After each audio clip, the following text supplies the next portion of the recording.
बिस्मिल्लाहिर्रहमानिर्रहीम।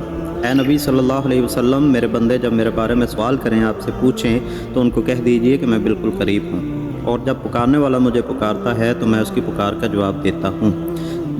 ये जो आयत है, इसका जो मफ़हूम यही है, तर्जुमा मुख्तलिफ हो सकता है। इसमें वाज़ेह पैगाम है कि अल्लाह रब्बुल इज़्ज़त कहता है कि ए मेरे बंदे, मेरे घर के दरवाज़े खुले हैं, तू मुझे जहाँ पे भी बैठ के पुकारेगा, मैं तेरी पुकार भी सुनूंगा, मैं तेरी दुआ भी सुनूंगा, और मैं उसको कबूल भी करूंगा।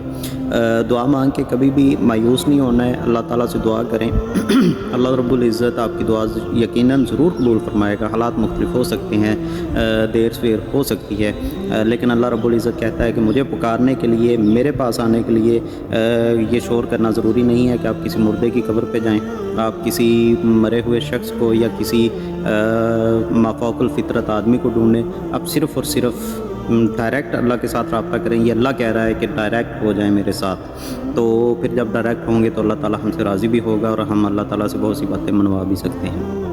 तो डायरेक्ट हो जाइए।